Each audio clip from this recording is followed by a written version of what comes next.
The eggnog was still warm when Mildred Donovan pulled me aside at her Christmas party. She didn't smile. She didn't offer me a drink. She just locked me with those icy blue eyes and delivered the blow. Leah, it's time to replace you. You're no longer effective for Donovan River Logistics. I'm Leah Pierce.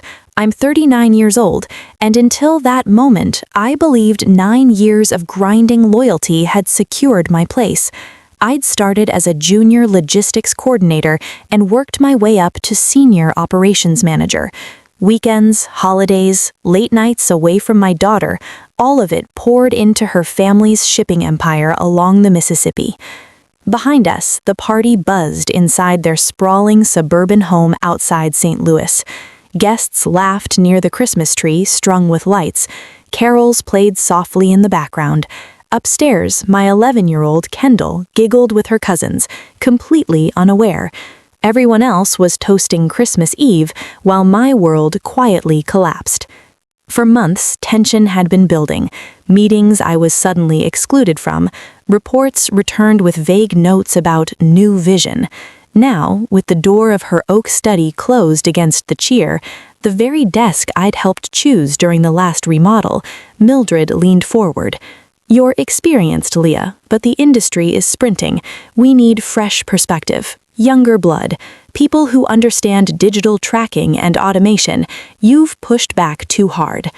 I had increased river efficiency by 35%.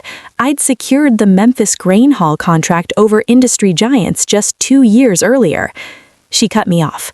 Dylan Turner steps in January 15th, 28, Vanderbilt MBA. The drive we're looking for. Dylan, the consultant I had personally mentored months ago. 6 months severance, a year of insurance. That's fair. Garrett doesn't need to know yet.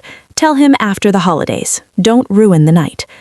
I slipped out past raised glasses and cheerful toasts, grabbed my coat, and drove home through light snowfall. I packed 2 suitcases, essentials only. My parents' photo, Kendall's baby shoe. I left before Garrett came home late from the party and drove straight to Union Station in St. Louis. I parked in the empty lot and sat on a worn wooden bench in the echoing hall, staring at the blinking departure board as midnight crept closer. My head was empty, my future erased. If this story is hitting you, if loyalty was crushed by the family you trusted, if your value vanished overnight, smash subscribe now. Drop a comment. When did your in-laws betray you the hardest? I share these raw truths because your support keeps them coming. The front door clicked open just after 1 in the morning. Garrett stumbled in, cheeks flushed from champagne, tie loosened. He froze when he saw the 2 suitcases by the stairs. Leah, what the hell is going on? I was sitting on the bottom step, coat still on, keys in my hand. I looked up at him and kept my voice steady. Your mother fired me tonight, at the party, told me I'm being replaced next month. He blinked, processing, then rubbed his forehead like a sudden headache had hit him. Wait, she mentioned something a couple of weeks ago about restructuring, he said. I thought it was just talk. I didn't know it would be tonight. So he had known it was coming, and said nothing. That realization cut deeper than the firing itself. Garrett dropped his coat over the banister and sat on the step above me, close enough to feel his presence, but not close enough to touch. His voice lowered. Look, I don't agree with how she handled it, okay? But Mom is convinced the river freight side needs a complete overhaul. Digital manifests, real-time tracking, all of it. She thinks you've been resistant. I almost laughed. Resistant? I'd spent the last 3 years fighting to keep manual overrides in place because signal drops out on half the barges south of Cape Girardeau. But I didn't argue. Not anymore. He stared at the floor, shifting uncomfortably. If I push back hard right now, things get complicated. The house is in her trust. My stake in the company, technically, it's still hers until she retires. If I go against her, everything could be at risk. The inheritance, the lifestyle we've built for Kendall. This isn't just about you, Leah. It's about all of us. There it was. Not anger on my behalf, not shock, just calculation. Protecting his future, our daughter's private school tuition, the lake cabin we barely used. I was the variable he couldn't afford to defend. I stood up slowly. I get it, Garrett. I really do. He reached for my arm, half-hearted. Come on, don't do anything rash. Stay tonight. We'll talk to her tomorrow. Smooth it over. No. The word came out calm, final. I'm not staying somewhere I'm only useful until I'm not. His jaw tightened, but he didn't stand. He just watched as I picked up the suitcases. I walked into the kitchen, pulled out my phone, and recorded a quick voice message for Kendall. My voice stayed soft, warm, no trace of the storm inside me. Hey, sweet girl, Mommy has to take care of something important tonight. I love you bigger than the whole Mississippi. I'll pick you up tomorrow afternoon, and we'll get hot chocolate with extra whipped cream. Okay? Sweet dreams. I hit send, slipped the phone into my pocket, and headed for the garage. Garrett stayed on the stairs, silent now. The drive to Union Station took 20 quiet minutes. Light snow dusted the windshield. The streets were nearly empty on Christmas Eve. I parked beneath the old train shed, grabbed the suitcases, and walked into the cavernous hall. The place was almost deserted, a janitor pushing a floor buffer in slow circles, a handful of travelers slumped on benches. I bought the earliest one-way Amtrak ticket available, 6:45 a.m. to Chicago. I found a row of seats near the tall, arched windows, set the suitcases at my feet, and let the memories come without fighting them. 9 years. I'd started right after Kendall turned 2, taking the junior coordinator job because Garrett said it would keep me close to the family business, give us stability. I learned every bend of the river, every dock foreman's name from St. Louis to New Orleans. I worked nights rerouting barges during floods, spent weekends in warehouses counting pallets when inventory went wrong. I missed Kendall's first school play because a grain haul shipment was late, skipped our anniversary trip so I could negotiate a rail contract that saved the company hundreds of thousands. All of it because I thought I was building something with them, not just for them. I'd pictured Kendall one day walking those same docks, proud of what her parents had built. Instead, I was disposable the moment a younger face with a better pitch deck walked in. The departure board clicked over again, still hours to go. A security guard nodded as he passed. Somewhere in the distance, a train whistle sounded, low, drawn out, lonely. I leaned my head against the cool glass, watching snow gather along the ledge outside. My chest felt hollow, but not broken. Not yet. Just empty, waiting for whatever came next. The SUV hummed smoothly through the nearly empty streets, the wipers sweeping away occasional flurries from the windshield. Lucas drove without rushing, hands steady at 10 and 2. Soft classical music played low on the radio, something with piano, filling the silence without demanding attention. I stared out at the passing warehouses and bridges, the river a dark ribbon somewhere to our left. My suitcases rattled quietly in the back with every turn. Finally, I spoke. So, your mom really predicted I'd end up at Union Station tonight? Lucas glanced over as streetlights flickered across his face. Not the exact bench, he said, but the pattern. Yeah, she's good at reading people in this industry. He merged onto the highway toward downtown. Mom started tracking Donovan River Logistics seriously about 2 years ago. A former recruiter there owes her a favor, still feeds her anonymous updates on internal shifts. When your access badge was deactivated at 9:47 tonight, the flag went up immediately. That kind of move on a holiday eve almost always means termination without notice. I shifted in my seat. And she assumed I'd run? Not run, he corrected gently. Leave cleanly. From everything she's heard, your performance reviews, the way you handled the Cape Girardeau warehouse crisis, the rail contract you negotiated single-handed, she figured you wouldn't stick around for humiliation. Independent, professional. The type who books a one-way ticket and figures the rest out later. I couldn't argue. That was exactly what I'd done. Lucas exited toward the glow of the city lights. She's followed your work longer than that. She actually said the way you integrated manual checks into the automated loading system at the Memphis terminal was smart, prevented a lot of costly errors the pure tech crowd overlooks. Mom hates waste, loves practical solutions. The buildings grew taller now, office towers glowing sporadically despite the late hour. I rubbed my temples. This feels surreal, like I'm walking into a job interview at 2 in the morning on Christmas. Lucas chuckled.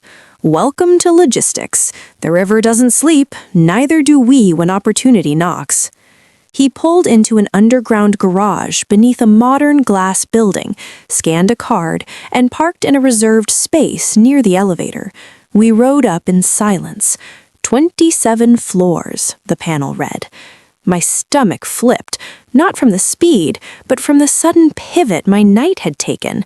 Hours ago, I was packing to disappear. Now I was heading into a meeting that could rewrite everything. The elevator opened directly into a sleek reception area. Dark wood floors, abstract metal sculptures lining the walls, and floor-to-ceiling windows revealing the snow-dusted city and the Mississippi beyond. There was no reception desk, no fanfare, just quiet confidence.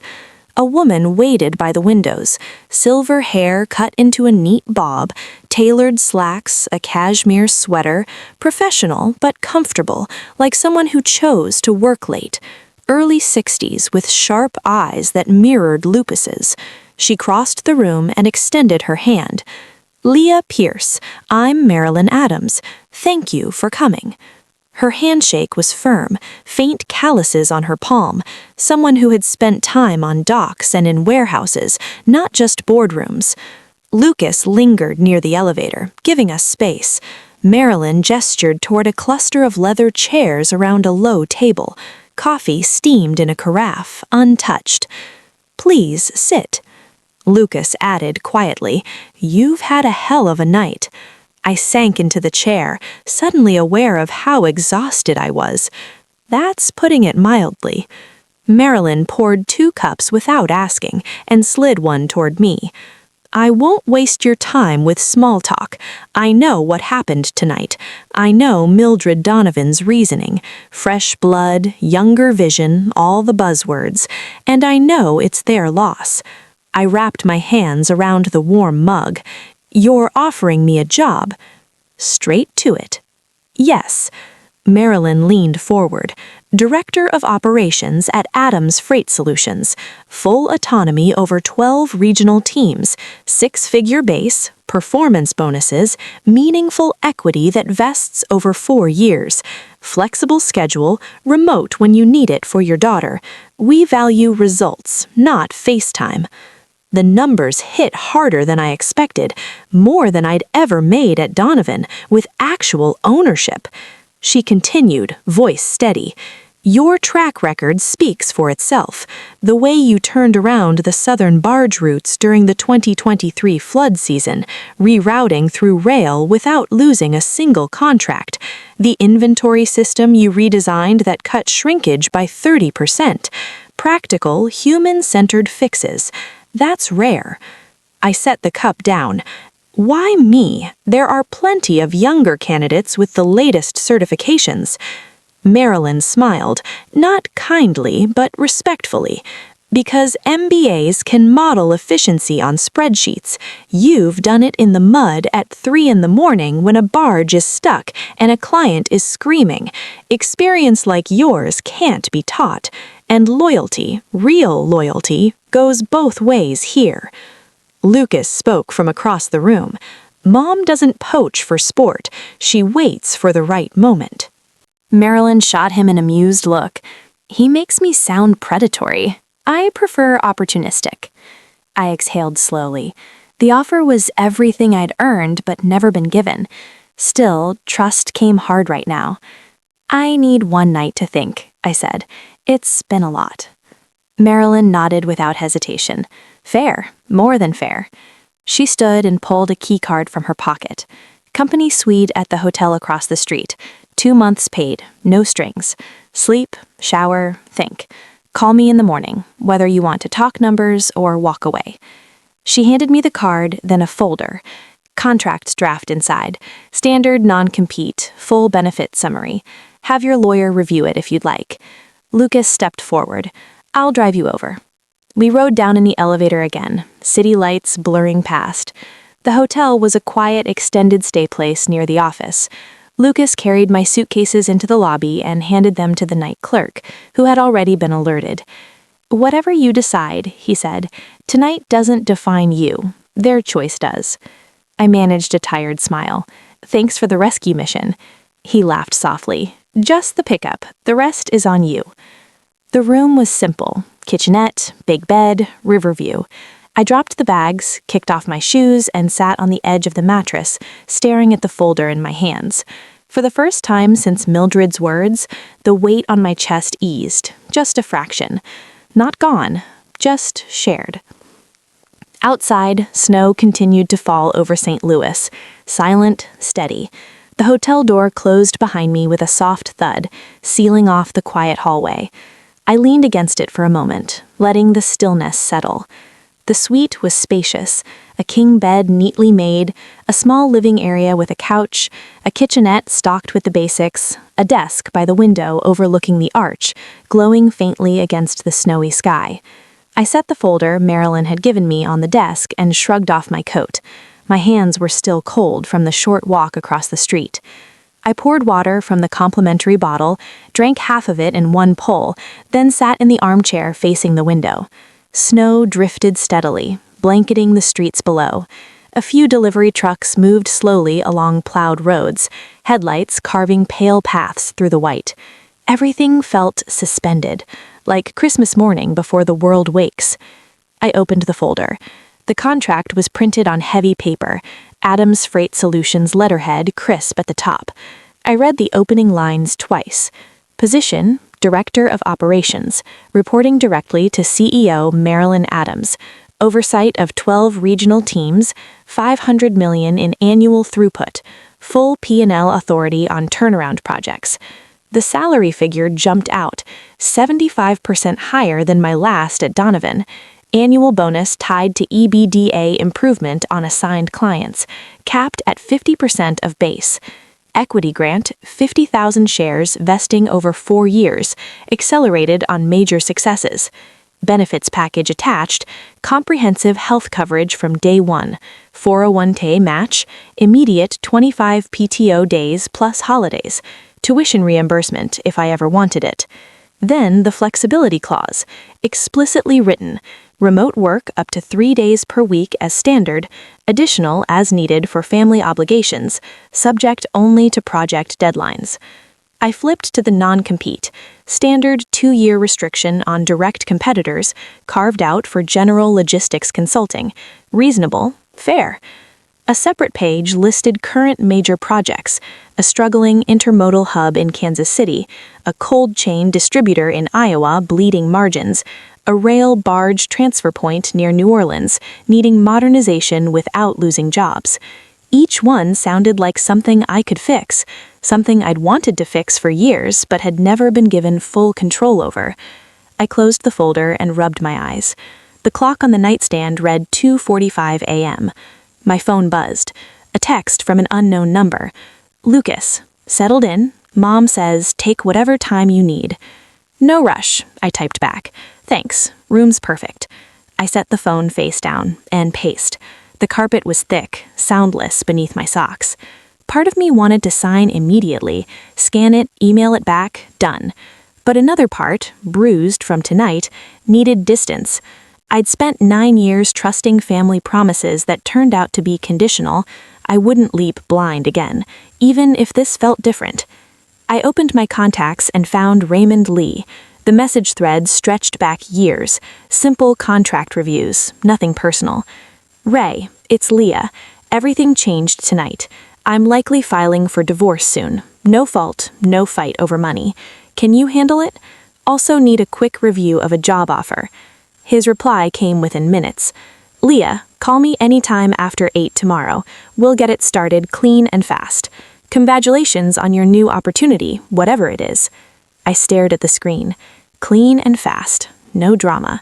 Exactly what I needed. I set an alarm for 7:30, showered in the marble bathroom, hot water, endless pressure, pulled on the spare jeans and sweater I'd packed, and made coffee from the single-serve machine, black, strong. Back in the armchair, the folder open again, I read every clause twice. No hidden penalties, no vague at-company discretion language Mildred loved. The equity schedule was generous. The relocation allowance, if I chose to move closer to the office, covered closing costs, temporary housing, even school enrollment support for Kendall. I thought about my daughter still asleep at her grandparents' house, probably dreaming about presents under the tree. She would wake to a shifted world, but I could make it better, stable, something she could be proud of.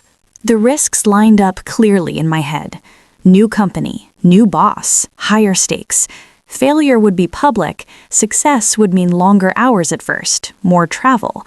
But staying small, taking a safe job somewhere else, licking my wounds, felt worse. That would teach Kendall that when people discard you, you shrink. No, I wouldn't model that. Outside, the sky shifted from black to deep blue to pale rose. Delivery trucks multiplied on the roads. A barge pushed north along the river, its running lights bright against the dawn. At 7:29, I dialed Marilyn's direct line from the card she'd given me. She answered immediately, voice warm but professional. Leah, good morning. I've decided. I'm accepting. A soft laugh came through the line. That's the answer I hoped for. The digital signature link is already in your email, sent about an hour ago. Return it whenever you're ready. HR will onboard you Tuesday. Take today and tomorrow with your family. Thank you, I said, for the offer and for the space to think. You're worth it, she replied simply. We'll talk details soon. Enjoy Christmas. I hung up, opened the email, clicked the link, and signed with my finger on the screen. Sent. It was done. I stood at the window, coffee cooling in my hand as the city fully awoke, cars streaming, people walking dogs, church bells ringing somewhere distant. The weight that had pressed on me since Mildred's office lifted. Not gone, but lighter, manageable. I crawled into bed fully dressed, pulled the comforter high, and fell asleep fast and deep, no dreams of falling. When I woke hours later, sunlight flooded the room, bright against the fresh snow. 2 days after Christmas, I drove to Garrett's parents' house to pick up Kendall. The snow had stopped, leaving everything clean and sharp beneath the weak winter sun. Kendall waited on the porch, backpack slung over one shoulder, waving the moment she spotted my car. She climbed in, buckled up, and looked at me with those serious 11-year-old eyes. Mom, why didn't you stay for Christmas morning? Grandma said you had work stuff. I pulled back onto the road before answering, keeping my voice light. Something big happened at work, sweet girl. Grandma decided Mommy's job there was over, but I got a new one, a better one, where people really value what I do. Kendall frowned, processing. So you're not going back to the river office? Nope. New company, new projects, and I'll be home more, not stuck late fixing barges. She went quiet for a moment, staring out at the passing subdivisions. Is Dad mad? I glanced at her. Dad and I are figuring things out, but nothing changes how much we both love you. She nodded slowly, then reached for the radio, turning on her favorite pop station. The rest of the drive she sang along softly, and I let the normalcy calm both of us. We spent the rest of the holidays quietly, baking cookies in the hotel kitchenette, watching movies, building a snowman in the small park across the street. I didn't force heavy conversations. She asked questions when she was ready and accepted the answers when they came. The first week of January, I started at Adams Freight Solutions. Marilyn met me in the lobby herself, handed me a badge and a laptop, and introduced me to the core team in a brief stand-up meeting. No fanfare, just purpose. My first assignment landed immediately. Lead the turnaround of a failing intermodal client downriver, a network of transfer points from Memphis to New Orleans, bleeding money from delays and misloads. I flew south the next day, rented a truck, and spent the first week on site, boots on wet docks, hard hat under floodlights, talking to loaders who'd been there 20 years, drivers running night hauls, maintenance crews patching conveyor belts with duct tape. I didn't arrive with PowerPoints. I asked questions. What breaks most? Where do loads sit the longest? What would you change if you could? They were wary at first, another consultant coming to cut jobs. But when I implemented their suggestions, rerouting certain containers to rail earlier, adjusting shift overlaps to reduce overtime waste, replacing a faulty scale that had been throwing weights off, they saw results. Within a month, on-time transfers rose 15%. By month 3, the operation moved from red to black. Word spread quickly through the team. The new director actually listened. Back in St. Louis, the office respected the hours I put in remotely. Marilyn checked in weekly with short calls focused on numbers and blockers, never micromanaging. The culture was direct and merit-based. No family favoritism, no unspoken rules. One evening in early spring, my phone rang with Garrett's name. I almost let it go to voicemail. Then I answered. "Leah."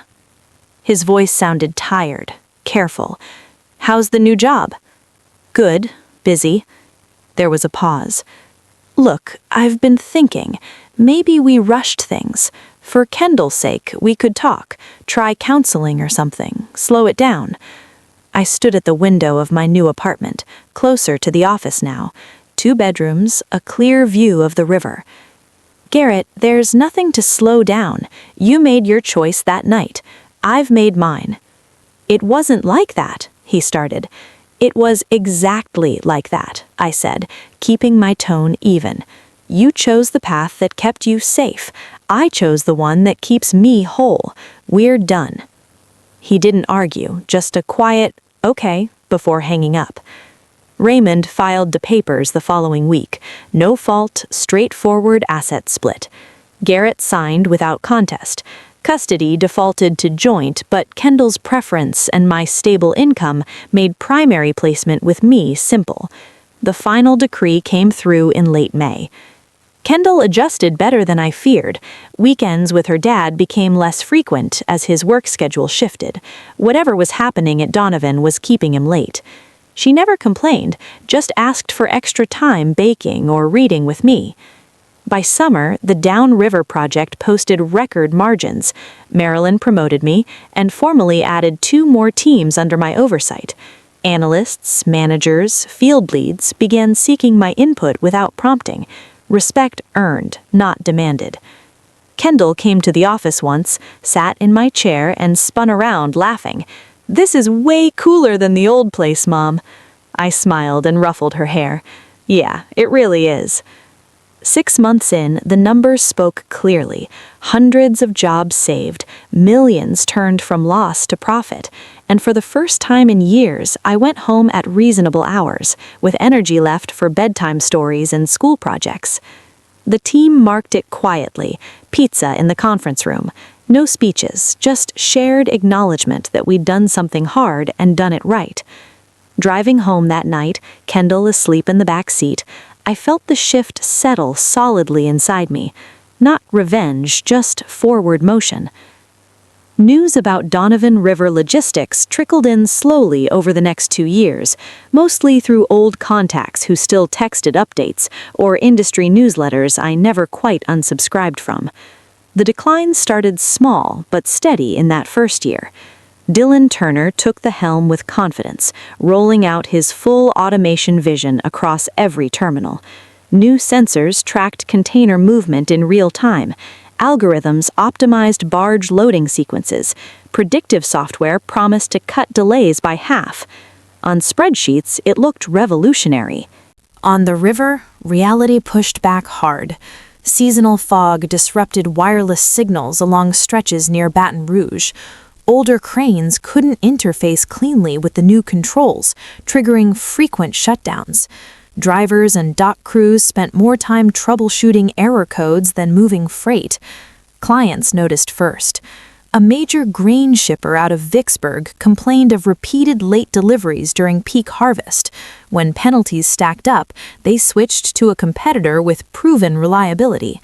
2 chemical haulers followed months later, citing inconsistent scheduling that disrupted their just-in-time operations. Revenue dipped 10% that first quarter, then 15% the next. Cash reserves thinned faster than Mildred expected. She authorized overtime for IT teams to patch the system, but fixes created new problems elsewhere. Garrett mentioned it once during a short call about Kendall's school schedule. "It's growing pains," he said, voice strained. "Dylan swears the kinks will smooth out by summer." They didn't. By the end of year 1, Donovan had lost 5 major contracts, nearly 30% of its volume. Layoff rumors spread, though Mildred delayed cutting headcount, dipping into credit lines instead. By mid-year 2, the banks grew nervous. Debt covenants required certain ratios. Falling income breached them. Lenders demanded amended terms, higher interest, accelerated principal payments. Mildred negotiated extensions, but options narrowed. That fall, she authorized the first major staff reduction, 25% across terminals and administration. Longtime foremen I'd worked beside took buyouts.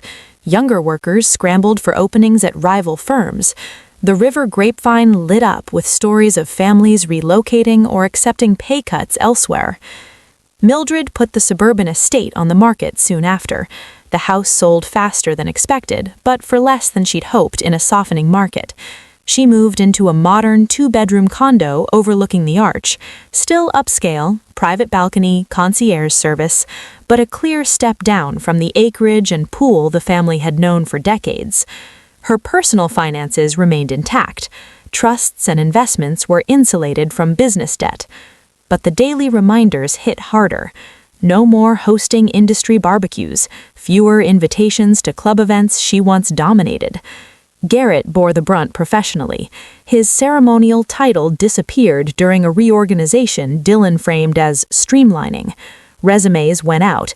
Interviews produced polite rejections. Overqualified for mid-level roles, underconnected for executive ones in a tightening circle.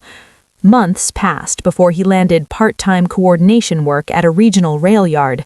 Steady, unglamorous, evening shifts that left him drained. He aged visibly in the photos Kendall occasionally showed me from rare visits. His hair grew grayer, his shoulders rounded. Calls to Kendall became sporadic, filled with excuses about work piling up. Kendall turned 13 that spring, sharper, more observant with every passing month. She started asking direct questions over dinner. "Why does Dad always sound tired? Grandma's new place is small. Does that mean money problems?" I answered honestly, but gently, letting facts speak for themselves. She pieced the rest together from overheard adult conversations at school, kids whose parents still worked the river. One fall evening, when she was 14, she set her phone down after ignoring yet another text from Garrett. "Mom, I don't want to go there anymore. It feels fake, like they act normal, but everything's falling apart because they chose it." I waited, giving her space. "They let you go," she added quietly, "and didn't even fight. That hurts me too." I hugged her tight. "You get to choose your boundaries, sweetheart, whatever feels right for you." From then on, contact faded naturally. Garrett's calls went unanswered. Mildred's birthday cards came back unopened. Kendall focused on school, friends, weekends with me, building the stability she craved. Late in that second year, Donovan River Logistics filed for Chapter 11.